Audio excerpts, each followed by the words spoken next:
وہ خزائن جو ہزاروں سال سے مدفون تھے، اب میں دیتا ہوں اگر کوئی ملے امیدوار، کوئی ملے امیدوار۔ اعوذ باللہ من الشیطان الرجیم، بسم اللہ الرحمن الرحیم۔ ملفوظات سیدنا حضرت اقدس مسیح موعود علیہ الصلوۃ والسلام۔ عصمت اور شفاعت۔ حضور علیہ الصلوۃ والسلام فرماتے ہیں، تعجب ہے کہ عیسائی لوگ شفاعت کے لیے عصمت کا مطالبہ کیوں کرتے ہیں؟ کیوں ان کے ہاں نری عصمت شفاعت کا موجب نہیں ہو سکتی، بلکہ شفاعت تب ہو سکتی ہے جب کہ شفیع معصوم ہو، اور پھر وہ ابن اللہ ہو، اور پھر صلیب پر لٹکایا جا کر ملعون ہو۔ جب تک یہ تثلیث عیسائی مذہب کے عقیدہ کے موافق قائم نہ ہو، شفیع نہیں ہو سکتا۔ پھر وہ عصمت ہی کیوں پکارتے ہیں؟ کیا اگر کوئی معصوم ان کے سامنے پیش کیا جاوے یا ثابت کر دیا جاوے تو وہ مان لیں گے کہ وہ شفیع ہے؟ ہرگز نہیں، بلکہ عیسائی عقیدہ کے موافق یہ ضروری ہے کہ وہ خدا بھی نہ ہو بلکہ ابن اللہ ہو، اور وہ مصلوب ہو کر جب تک ملعون نہ ہو لے ہرگز وہ شفیع نہیں ہو سکتا۔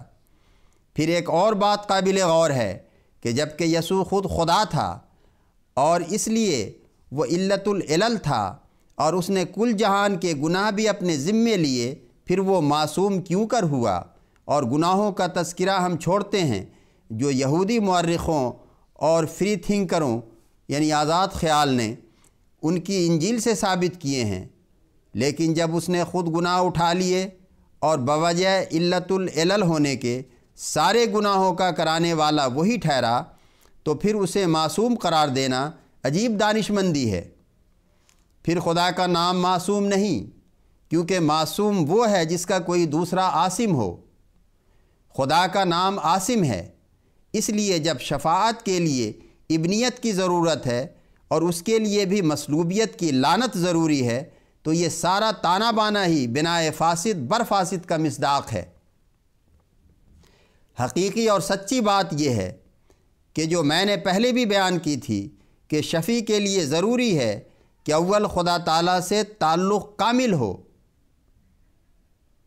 تاکہ وہ خدا سے فیض کو حاصل کرے، اور پھر مخلوق سے شدید تعلق ہو تاکہ وہ فیض اور خیر جو وہ خدا سے حاصل کرتا ہے مخلوق کو پہنچاوے۔ جب تک یہ دونوں تعلق شدید نہ ہوں شفیع نہیں ہو سکتا۔ پھر اسی مسئلہ پر تیسری بحث قابل غور یہ ہے کہ جب تک نمونے نہ دیکھے جائیں کوئی مفید نتیجہ نہیں نکل سکتا، اور ساری بحثیں فرضی ہیں۔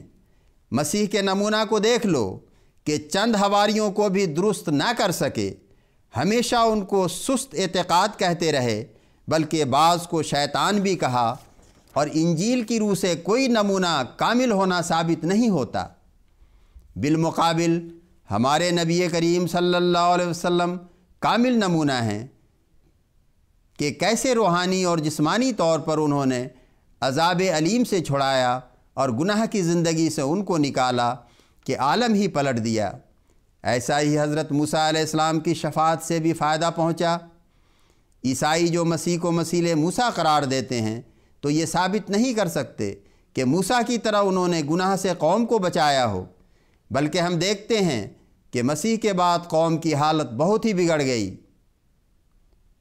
اور اب بھی اگر کسی کو شک ہو تو لندن یا یورپ کے دوسرے شہروں میں جا کر دیکھ لے کہ آیا گناہ سے چھڑا دیا ہے یا پھنسا دیا ہے۔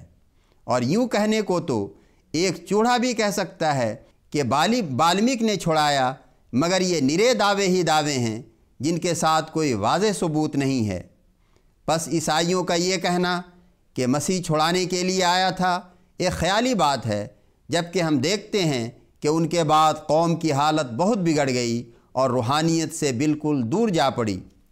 ہاں، سچا شفیع اور کامل شفیع حضرت صلی اللہ علیہ وسلم ہیں، جنہوں نے قوم کو بت پرستی اور ہر قسم کے فسق و فجور کی گندگیوں اور ناپاکیوں سے نکال کر اعلیٰ درجہ کی قوم بنا دیا۔ اور پھر اس کا ثبوت یہ ہے کہ ہر زمانہ میں آپ صلی اللہ علیہ وسلم کی پاکیزگی اور صداقت کے ثبوت کے لیے اللہ تعالیٰ نمونہ بھیج دیتا ہے۔ اس کے بعد استغفار کا مسئلہ بھی قابل غور ہے۔ عیسائیوں نے اپنی جہالت اور نادانی سے اس پاک اصول پر بھی نکتہ چینی کی ہے، حالانکہ یہ انسان کی طبعی منزلوں میں سے ایک منزل ہے۔ جاننا چاہیے کہ اللہ تعالیٰ نے قرآن شریف میں 2 نام پیش کیے ہیں، الحیو اور القیوم۔ الحیو کے معنی ہیں خود زندہ اور دوسروں کو زندگی عطا کرنے والا، القیوم خود قائم اور دوسروں کے قیام کا اصلی باعث۔